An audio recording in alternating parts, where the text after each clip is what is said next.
Merdeka. Salam sehat Sobaters, Rumkit tingkat 2 Robert Walter mengisidi. Jumpa lagi dalam podcast Sehat Bersama Rumkit tingkat 2 Robert Walter mengisidi. Di kesempatan kita kali ini, kita akan berbincang langsung dengan salah satu dokter dari bagian Poliklinik Jiwa di Rumkit tingkat 2 Robert Walter mengisidi.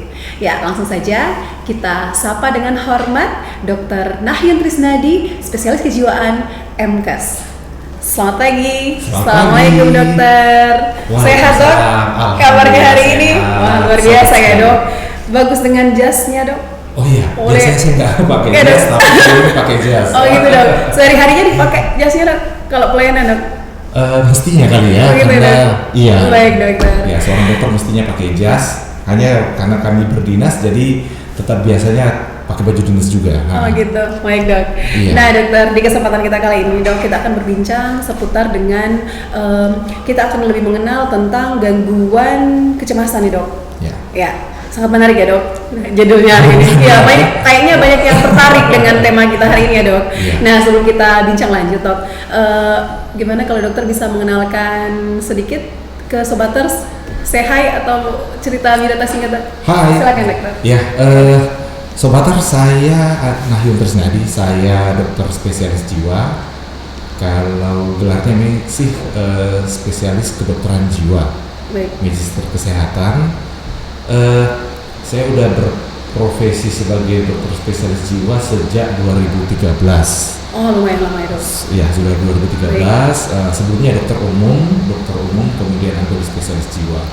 Dokter umumnya 2004, kemudian spesialis jiwanya 2013. Oke. Kalau boleh tahu lulusan dari mana ya dok? Kampusnya? Jiwanya ambilnya di mana dok? Saya kemarin di Makassar. Oh di Makassar. Dokter asalnya Makassar ya dok? Nah di Makassar juga. Gitu. Memang lahirnya di Ujung Pandang. Dulu masih namanya Ujung Pandang. Iya. Baik dokter. Sekarang Makassar ya dok? Sekarang Makassar. Iya. Baik. Dokter di Manado dok dari tahun berapa nih dok? Sejak tahun 2017 kali ya. 2017. Kemudian sebenarnya efektifnya 2018 sih.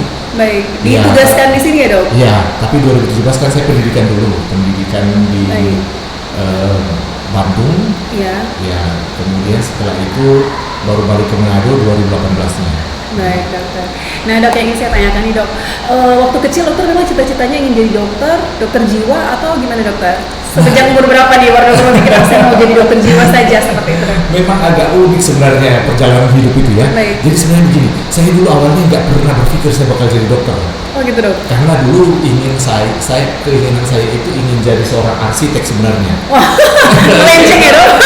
Iya, baik, tapi guru saya waktu SMA bilang, aduh kayaknya kalau ikut, waktu itu namanya masih UNPTN, waktu tahun-tahun 90-an. Ya. Nah, jadi guru saya itu bilang, waduh kayaknya kalau jadi seorang arsitek itu tinggi levelnya, supaya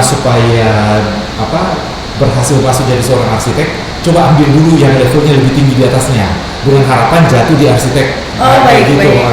Jadi saya ambillah tulis pilihan pertama kedokteran, pilihan kedua arsitek.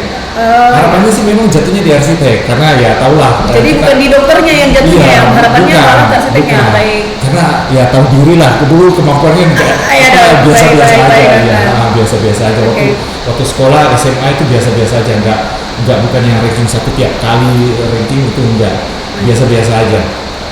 Nah setelah ujian dinyatakan lulus, lihat loh kok ini bukan kodenya teknik, ini kode apa ya? Ya kode kedokteran mungkin ya. Jadi saya benar-benar mempercayai yang namanya takdir kayaknya. Jadi kita memang berusaha, ternyata setelah dari itu Tuhan memberikan kita takdir yang lebih baik. Misalkan di belakangnya ternyata dijalani. Dan ternyata suka juga dengan kedokteran. Cocok juga ya dok ya. Dan waktu saya jadi dokter umum, saya juga sebenarnya nggak suka dengan, mohon maaf ya, saya bukan nggak suka, nggak terlalu suka banget dengan ilmu kedokteran jiwa. Karena kan biasanya kalau kita jadi dokter itu kan kita pikirnya kita kayak dokter mau izin kayak dokter bedala. Ada pasien yang ada tindakan apa yang dilakukan kita bantu. Kemudian kayak dokter anestesi begitu, ada yang gawat kita bantu kayak gitu. Itu kayak dokter banget lah, fighter banget kayak gitu. Tapi ternyata jalan hidup juga berubah setelah dalam perjalanannya, ikut dengan teman ikut klinik kecantikan. Ternyata saya lihat bahwa orang-orang yang berobat di sana itu bukannya tidak cantik sebenarnya, mungkin kurang percaya diri saja. Jadi waktu itu pikiran saya, kalau saya jadi dokter bedah, mungkin saya nggak bisa bantu orang-orang kayak gini. Kalau saya jadi, mohon maaf, jadi dokter spesialis yang lain, mungkin saya nggak bisa bantu. Mungkin kalau saya jadi dokter spesialis jiwa, saya bisa memberikan seperti inner beauty lah. Mereka mungkin bisa lebih percaya diri, mereka bisa cantik dari dalam dan tidak hanya dari luar saja. Iya, itulah akibatnya saya jadi tertarik dengan ilmu jiwa ini. Iya. Oh, baik, dokter. Dia memang benar-benar takdir memang. Hal-hal yang tidak terpikirkan sejak kecil berubah jadi dalam perjalanan hidup. Akhirnya menjadi profesi dan digeluti, disyukuri. Enjoy ya, Dok. Enjoy. Oke, Dok. Nah, selanjutnya Dok. Dokter hobinya apa nih, Dok? Kalau boleh tahu. Nah, ini juga pertanyaan yang sulit. Gimana, Dok?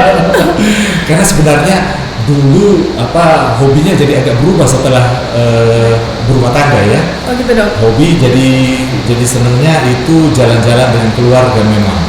Nah, dulu waktu masih muda pengennya pikirnya kalau dulu kan hobi itu nggak kayak sekarang, jadi YouTuber, jadi atau hobinya nongkrong ya, Dok, dulu ya. Dulu cuma pikir-pikir hobi-hobi yang sopan kayak misalnya membaca gitu. Atau olahraga apa gitu kan. Iya. Sekarang lebih ke keluarga ya, Dokter. Senang jalan-jalan kayak gitu. Oke. Ya, makasih, Dok. Nah, kita dokter ada berapa sesi nih, Dok? Oke. Ya, kita masuk sesi pertama nih, Dok. Ada beberapa pertanyaan yang ingin saya tanyakan. Yang pasti seputaran tema kita hari ini, Dok, yang tentang kecemasan. Oke, Dok. Siap ya, Dok? Boleh. Udah kayak kuis nih kita, Dok. Oke. Baik. Nah, yang pertama, Dokter ya. Saya dan tentu sobat Persikupan juga nih ingin tahu apa sih arti dari kecemasan itu sendiri, Dok? Gitu. Baik. Saya mungkin cerita agak sedikit jauh ya. Jadi sebenarnya begini, Mbak Wi, ya saya boleh panggil Mbak Wi saja ya? Bisa, Oke. Boleh. Saya juga panggil dokter, nggak apa-apa ya? Dokter aja. Ya. Baik. Jadi gini, kita ini hidup ya. Pada dasarnya kita hidup, dan kita tahu semua itu, dan kita itu sangat mencintai kehidupan ini. Karena kita mencintai kehidupan ini, maka kita itu tidak suka dengan, mohon maaf, lawannya kehidupan, yaitu kematian. Ya, itu kita sudah tahu semua ya. Karena itu kita membentengi diri kita itu dengan alarm atau hal-hal yang bisa menjaga supaya kehidupan kita lebih aman dan nyaman. Nah, sebenarnya kecemasan itu adalah alarm, tanda bahaya bahwa kita mungkin sudah agak menyerempet ke arah, tanda kutip, lawannya kehidupan kita ya, yaitu ke arah sana. Saya kasih contoh kayak gini. Mengapa kita takut kalau ada preman? Ya karena preman itu, mohon maaf, bisa mengancam kehidupan kita. Kan kayak gitu. Kenapa kita takut pada penagih hutang misalkan? Ada penagih hutang kita takut. Ngeri ya. Ya.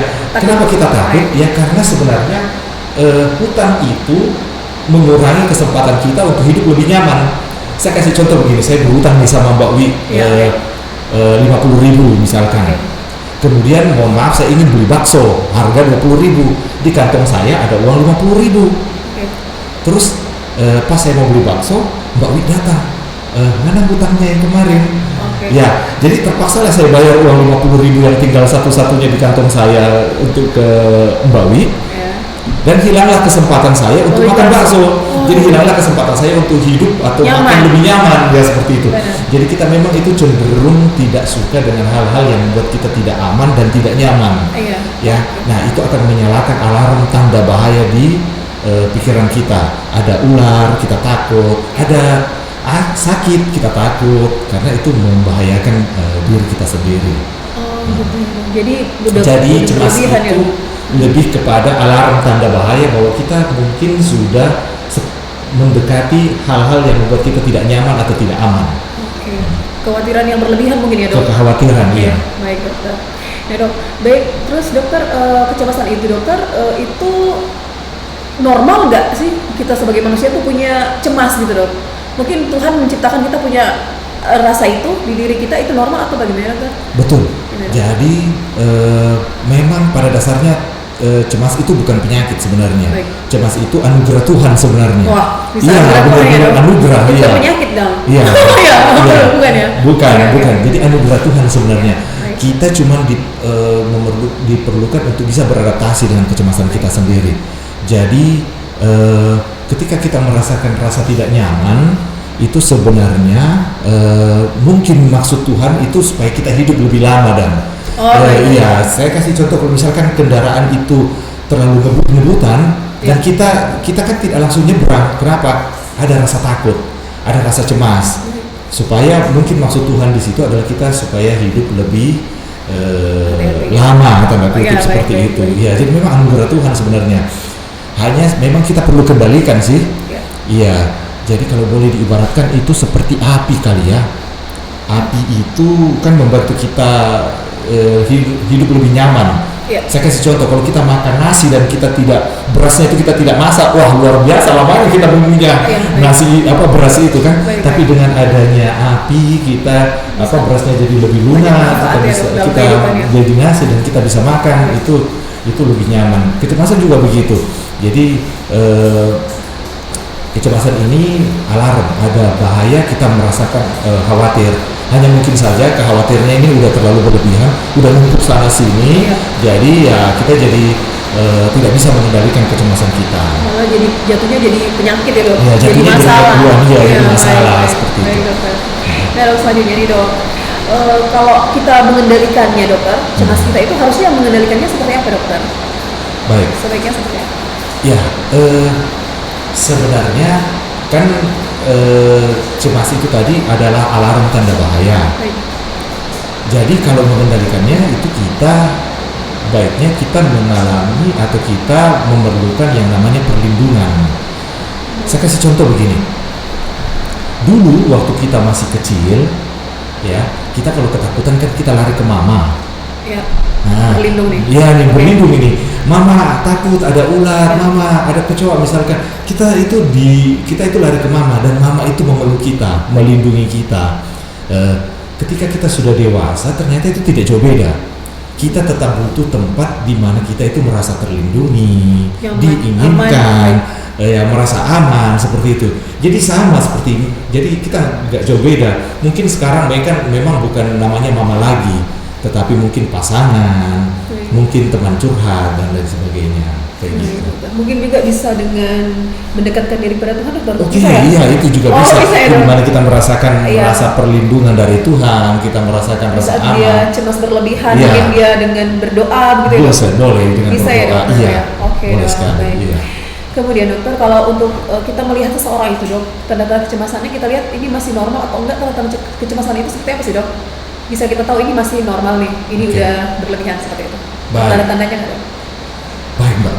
Jadi sebenarnya kalau kita merasakan kecemasan itu sudah menyebabkan 3 hal, maka itu sebenarnya sudah perlu berobat kali. Ya, yang pertama kita itu merasakan penderitaan. Kita menderita dengan kecemasan kita. Tiap hari kita rasakan kok gini kita nggak bisa atasi tiap hari. Itu jadi beban pikiran. Itu sudah jadi penderitaan, kriteria penderitaan. Kemudian kriteria yang kedua itu adalah menyebabkan kita disability. Ya, artinya kita merasakan bahwa itu mengganggu aktivitas kita sehari-hari karena jadi pikiran. Dan yang terakhir itu jadi gejala klinis bermakna. Ya, gejala klinis bermakna itu artinya sudah membuat jantung kita berdebar, sudah rasa sesak, sudah rasa seperti asam lambung meningkat. Ya, itu 3 tanda itu sebenarnya merupakan alarm bahwa kita sebenarnya sudah perlu berobat sebenarnya.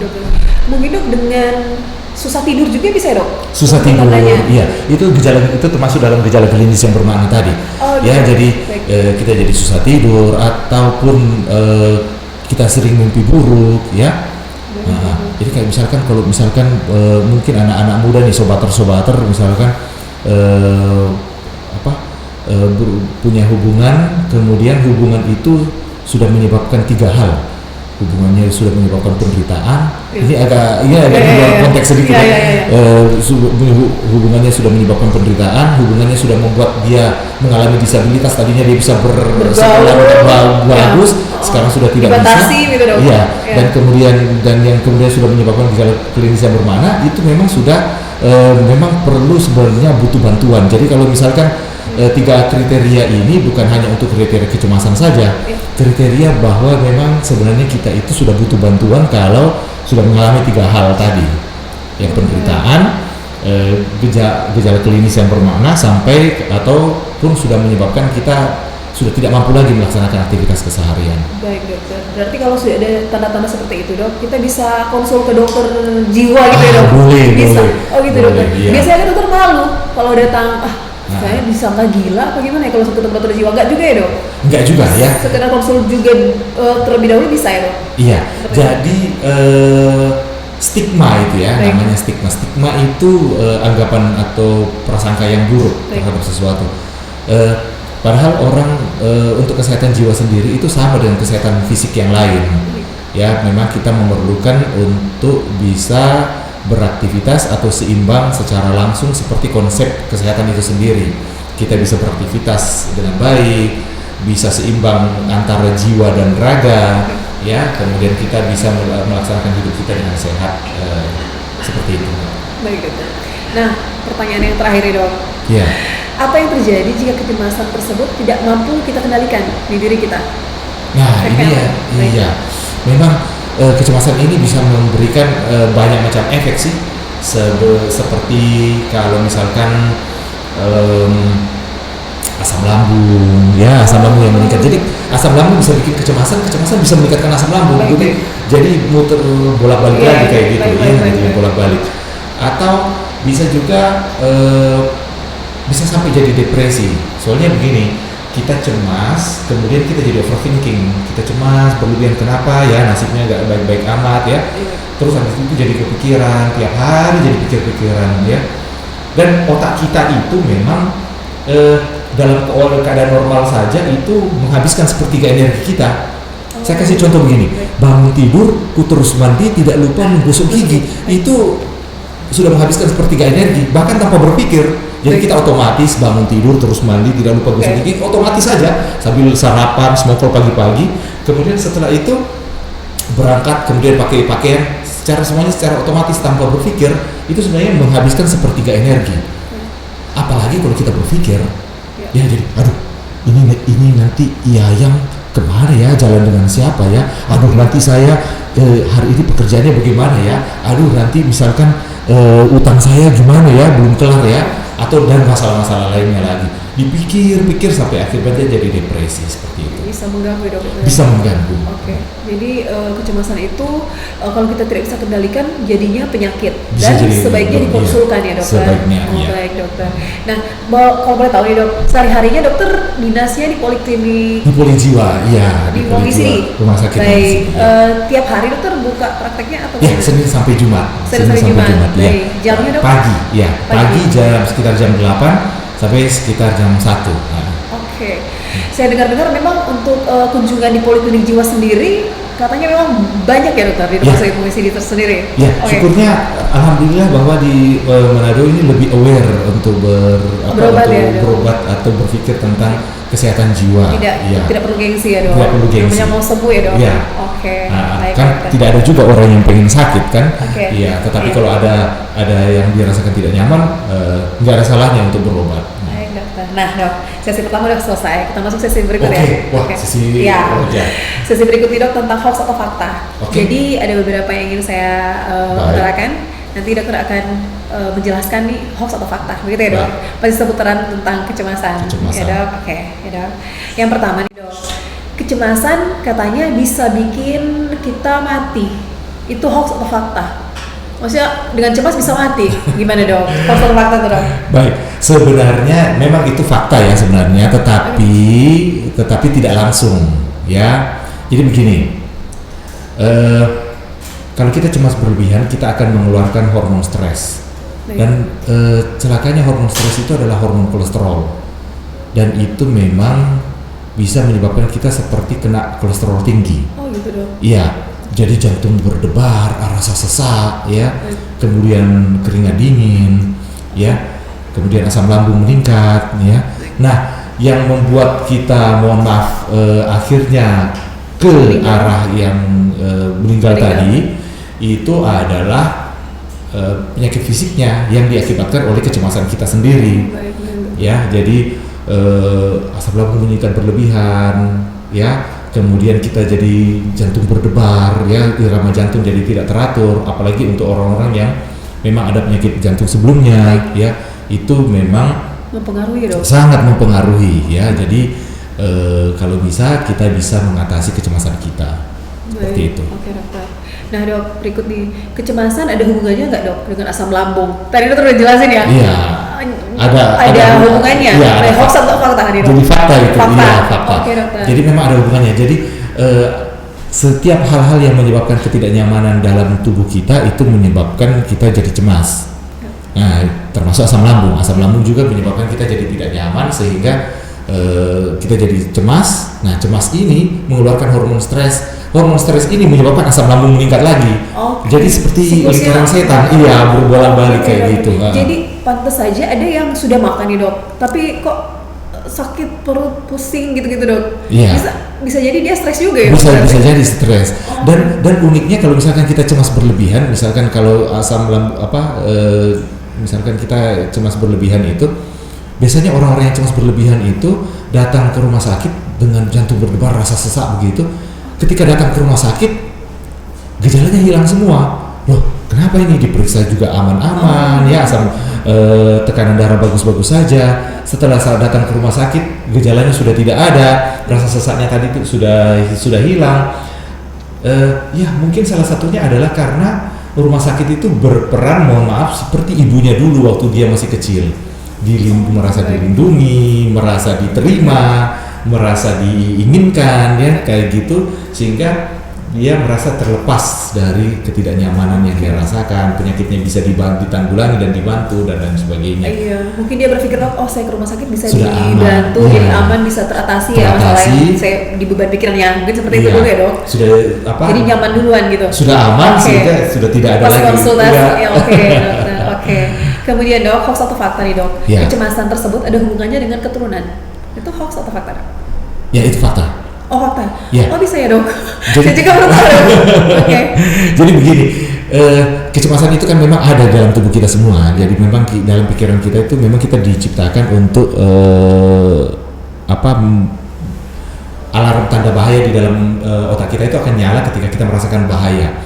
Hanya masalahnya di masing-masing orang itu berbeda, ya. Orang yang sudah biasa tampil di depan umum tidak akan merasa cemas lagi ketika disuruh tampil di depan umum. Tapi akan berbeda dengan orang yang tidak biasa tampil di depan umum. Dia akan merasakan rasa cemas luar biasa, kan kayak gitu. Orang-orang yang cemas itu biasanya akan mendidik anaknya untuk cemas, ya. Jadi orang-orang yang dengan kecemasan berlebihan, dia mewariskan juga kecemasan itu kepada anaknya, dan dia mendidik juga dengan pola-pola kecemasan. Jangan diambil itu, jangan ke situ aja. Pokoknya jadi banyak-banyak lah. Jadi anaknya untuk melakukan sesuatu saja juga dia sudah takut kayak gitu. Gitu ya. Jadi bisa jadi ya dok. Jadi dibatasi kayak anaknya, ini jatuh, jangan lari nanti, gitu dok. Kayak anaknya gitu. Jadi tidak berkembang dengan sendirinya pola pikirnya, tapi seperti dibatasi seperti itu. Iya, dia udah takut duluan. Untuk mencoba pun dia udah tidak berani melakukan sesuatu. Oke, dokter. Jadi sangat berpengaruh sekali dari didikan dari orang tua, lingkup sekitarnya, masa pertumbuhan anak ya dok. Di masa pertumbuhannya. Oke. Berarti fakta juga ya dok. Fakta juga. Oke. Kemudian dok, hoax atau fakta nih dok, kecemasan itu bisa bikin gila. Jadi kalau cemas saja kan dok belum tentu gila ya dok. Iya. Tapi bisa bikin sampai jadi gila gitu dok. Gimana dok, hoax atau fakta dok? Iya, sama tadi dengan yang bisa menyebabkan kematian, ya. Sebenarnya bisa pada akhirnya menyebabkan kita jadi kan konsep gila itu adalah ketika kita tidak bisa membedakan realitas atau tidak. ini yang realistik atau tidak. Kayak contohnya nih, saya podcast di sini dengan Mbak Wi. Ini yang realistik atau enggak? Siapa tahu saya lagi sebenarnya lagi berada di sungai, kemudian lagi pura-pura lagi membayangkan diri saya podcast seperti ini, ternyata tidak podcast kan, kayak gitu. Nah, orang-orang yang mohon maaf dengan ODGJ itu tidak bisa membedakan realita dengan fakta, ya. Mohon maaf, ini ada seragam, misalkan saya saat ini aktif jadi masih pakai seragam, misalkan seperti itu. Ketika nanti misalkan saya sudah pensiun dan sudah tidak aktif lagi, terus tiba-tiba saya datang pakai seragam, itu kan sudah tidak bisa membedakan realita dengan fakta, kan kayak gitu. Nah, orang-orang yang cemas ya itu tadi bisa sampai kepada depresi dan bisa sampai jadi berhalusinasi, ya, bahwa dia ini sebenarnya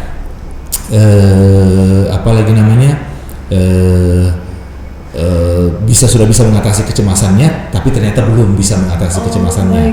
Iya, misalkan mohon maaf ya, dipecat dari perusahaan tapi belum bisa menerima. Dia takut kalau misalkan apa anggapan orang-orang tentang dia kalau misalkan dia dipecat dari perusahaannya, kemudian dia masih datang pakai baju dinas ke tempat kerjanya dan berwaham itu apa ya? Berimajinasi bahwa dia masih berdinas di situ padahal sudah tidak. Oh, baik dokter. Jadi dia tidak bisa membedakan ini fakta atau tidak. Iya. Oh, begitu ya, dokter. Berpikir seperti itu, jadi yang salah. akhirnya jatuh ke gila ya dok. Iya, kalau kecemasannya malah berlebihan seperti itu. Berarti fakta juga ya dok. Oke. Ya dok, yang terakhir nih dok, ada satu fakta. Anak-anak muda zaman sekarang nih, zaman now nih, lebih mudah menderita kecemasan dibanding yang zaman old. Anak-anak yang dulu nih dibanding yang sekarang ya dok. Gimana dok? Fakta atau?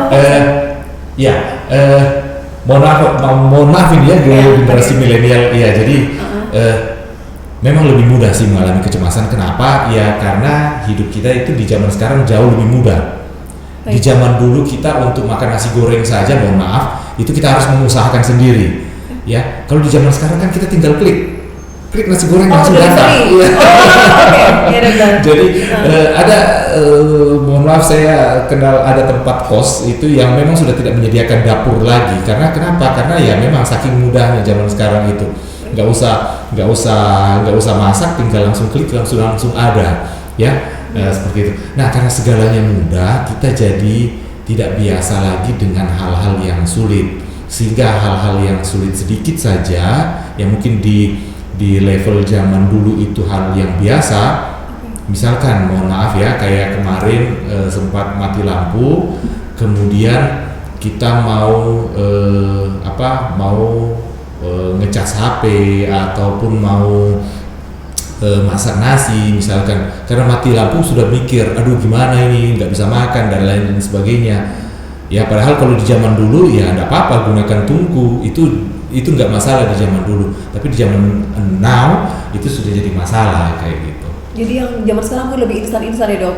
Ya. Kalau zaman dulu tuh masih kayak ada prosesnya, nggak instan kan. Ya. Kalau sekarang maunya yang udah ada, ya yang udah dijangkau, didapati begitu ya dok. Betul. Tanpa usaha bisa didapatkan seperti itu ya dok. Jadi ada sesuatu hal yang dia merasa saya sulit mendapatkan ini gitu, dengan mudah bisa bikin dia stres sampai itu gila ya dok. Baik. Ya. Terus yang kita lihat sekarang dokter banyak yang bunuh diri gitu dok. Ya. Itu bisa karena cemas juga dok. Iya. Jadi begini, ketika kita tidak bisa menyelesaikan masalah kita dan kita berpikir bahwa gimana ya, kok hidup saya kok kayak gini-gini amat ya, jadi kita cemas dengan kehidupan kita ya, apalagi terkait tadi dengan anak-anak milenial kan, dimana informasi itu luar biasa ya. Mohon maaf dia masih kuliah, sementara teman-temannya udah flexing, saya udah punya pasangan, rumahnya udah bermiliar-miliar misalkan, naik mobil yang kelas supercar misalkan seperti itu, sementara dia belum ada pasangan, ya masih jomblo kayak gitu. Kemudian dia masih belum punya pekerjaan yang tetap, ya belum menghasilkan uang. Dia jadi cemas dengan kehidupannya saat itu. Kemudian cemas ini dia jadi kepikiran, kemana hidup saya. Dia mau melamar pekerjaan, mohon maaf nggak keterima, ya. Kemudian nggak ada satupun juga yang datang bertemu dengannya untuk menjadi teman baiknya kayak gitu, ya dia merasa hidup dia hampa dan tidak ada gunanya, dan akibatnya ya mungkin melakukan hal-hal yang itu tadi di luar ya ambil jalan pintas ya. Jalan pintas. Nah, jadi dia merasa tidak berharga kan? Merasa tidak berharga seperti merasa itu. Hidup sendiri begitu ya, Dok. Iya. Oke, baik dokter. Seperti itu. Wah, sangat menarik, Dok. Tapi terasa dokter, kita udah selesai juga di sesi keduanya, Dok. Oke, nah selanjutnya dokter, sebelum kita tutup perbincangan kita pagi ini, Dok, gimana kalau dokter bisa menyampaikan ke sobat semua, mungkin ada motivasi, kata-kata motivasi atau pantun apa, dokter? Silakan, dokter. Wah, saya kayaknya nggak bisa pantun. Apa, Dok? Tapi saya gini aja, motivasi aja bahwa kita itu semuanya punya masa lalu. Oke. Ya, dan kita juga sama-sama tidak tahu masa depan. Iya benar. Ya, ya jadi kita sebenarnya semua start di tempat yang sama. Sehebat apapun kita saat ini, ya. Jadi entah kita misalkan sudah punya sesuatu yang kita bisa banggakan pada saat ini, atau sama sekali tidak punya sesuatu yang kita bisa banggakan, kita tetap start di tempat yang sama, yaitu kita punya masa lalu dan kita sama-sama tidak tahu masa depan. Siapa tahu masa depan kita nggak tahu ya. Kayak saya sendiri yang tadi yang udah saya ceritakan tadi waktu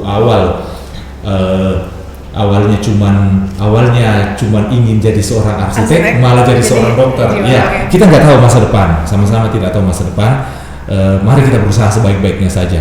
Tidak ada yang salah dengan kita berusaha sebaik-baiknya di saat ini. Seperti itu mungkin. Baik, dokter. Jadi itu harus semangat untuk berusaha ya, Dok. Semangat untuk berusaha. Hari esok rahasia ya, Dok. Hari esok rahasia, masa lalu sudah terlalu. Oke, jangan lihat ke belakang, lihat ke depan ya, dokter. Oke, dokter. Baik. Kalau begitu, dokter, sebelum kita menutup podcast kita pagi hari ini, terima kasih dokter untuk kehadirannya di podcast kami hari ini ya, Dok. Nah, terima kasih untuk semua sobaters. Terima kasih juga untuk seluruh kru yang bertugas pada pagi hari ini. Sampai bertemu di podcast kita selanjutnya. Tetap semangat dan bertekad. Prioritas kita sehat jadi nyata.